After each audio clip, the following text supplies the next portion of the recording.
बुरहानपुर में इस वित्तीय वर्ष जीएसटी कलेक्शन का ग्राफ गिर सकता है। जानकार इसके लिए टेक्सटाइल कारोबार को कारण मान रहे हैं। बीते 2 साल से बुरहानपुर में तैयार होने वाले कपड़े की मांग घटी है, जिससे कपड़े की बिक्री प्रभावित हुई। बुरहानपुर जिले में जीएसटी टैक्स अदा करने में टेक्सटाइल कारोबारियों की 25% हिस्सेदारी है। विभागीय स्तर पर कारण जानने की कोशिश की गई तो टेक्सटाइल कारोबारी इसके लिए गुजरात, महाराष्ट्र और उत्तर प्रदेश की तरह मध्य प्रदेश में टेक्सटाइल फ्रेंडली योजनाओं को नहीं होना बता रहे हैं।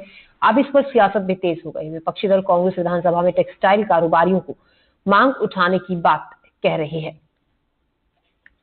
अगर हम लोग बात करें टेक्सटाइल सेक्टर की जीएसटी टैक्सेशन के संबंध में, तो ये जो मंदी हमारे यहाँ पर तकरीबन हम लोग इसका विजिबल देख सकते हैं। पिछले जनवरी 2024 से लगातार गिरावट टेक्सटाइल सेक्टर का जो टैक्सेशन हम लोगों को टैक्स कलेक्शन आता था उसमें बनी हुई है। अगर हम ईयर ऑन ईयर की अगर अभी तक के महीनों की बात करें तो तकरीबन 17% की गिरावट जीएसटी के टैक्स में बुरहानपुर के रेवेन्यू में देखी गई है। तो कहीं ना कहीं ये उस बात को मजबूत करता है कि जीएसटी टेक्सटाइल सेक्टर में जो जीएसटी है उसमें जैसे सेक्टर में मंदी है। बुरहानपुर टेक्सटाइल का हब है। जैसी मतलब सरकार की शासन की अपनी योजनाएं हैं वो होना चाहिए, वैसी योजनाएं लागू नहीं हो रही है। काफी दिनों से हमें जो सब्सिडी है वो भी बराबर से मिल नहीं रही है और जो दूसरे भी मतलब जो है टैक्सेस हैं वगैरह है वो भी अधिक है। तो मध्य प्रदेश जो है वो टेक्सटाइल इंडस्ट्री में पिछड़ रहा है। इसीलिए जो जीएसटी में कमी आई है उसकी वजह टेक्सटाइल इंडस्ट्री में यही है कि अपने जो है पड़ोसी राज्यों से हमारा कलेक्शन, हमारा जो भी शासन का जो भी सहयोग होना चाहिए वो कम है। टेक्सटाइल का सेक्टर में क्या हो गया है कि जो कपड़े की डिमांड थी, बुरहानपुर का जो कपड़े का प्रोडक्शन था और डिमांड थी, वो डिमांड हो गई खत्म कपड़े की।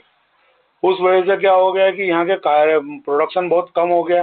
प्रोडक्शन कम होने के कारण जो जीएसटी कलेक्शन होता था वो भी कम हो गया। और दूसरा कारण ये भी रहा है, कॉटन जो रॉ कॉटन था, पहले कपास का यहाँ प्रोडक्शन होता था, कपास भी प्रोडक्शन बंद हो गया और केला का प्रोडक्शन हो रहा है। कपास प्रोडक्शन होता था तो कपास के साथ में भी 4-5 इंडस्ट्री लगी थी, जैसे ऑयल सीड्स वगैरह था उसका, तो उस वजह से भी उसका यहाँ का ग्रोथ था, लेकिन वो भी खत्म हो गया। और मेन सेक्टर यही रहा कि इंडस्ट्री जो है पूरी कोलैप्स हो चुकी है बुरहानपुर में, टेक्सटाइल इंडस्ट्री। कि भाजपा को, सरकार को ये लगता है कि बुरहानपुर में पावरलूम उद्योग में ज्यादातर बुरहानपुर शहर के लोग का दिमाग थोड़ा सा हो सकता है भाजपा में ही नहीं हो। बाकी चूंकि भाजपा को इस बात की, सरकार को इस बात का भी सोचना चाहिए कि यहाँ पर रोजगार मिलेगा तो बुरहानपुर का रोजगार की बदौलत सरकार को भी तो इनकम होंगी। और अकेले जीएसटी की बात है, जब दूसरी इनकम होंगी तो इनकम टैक्स भी मिलेगा और भी अन्य प्रकार के लोगों को सुविधाएं मिलेंगी। यहाँ पे युवा जो बेरोजगार घूम रहा है उसको रोजगार मिलेगा। तो यहाँ बुरहानपुर को तो इस प्रकार से भाजपा ने रोजगार के मामले में निगलेक्ट किया हुआ है। चाहे हमारे एनटीसी की ताप्ती मिल की बात हो, चाहे बुरहानपुर का पूरा पावरलूम उद्योग हो, इसको बिल्कुल बद से बदतर स्थिति में ला दिया है।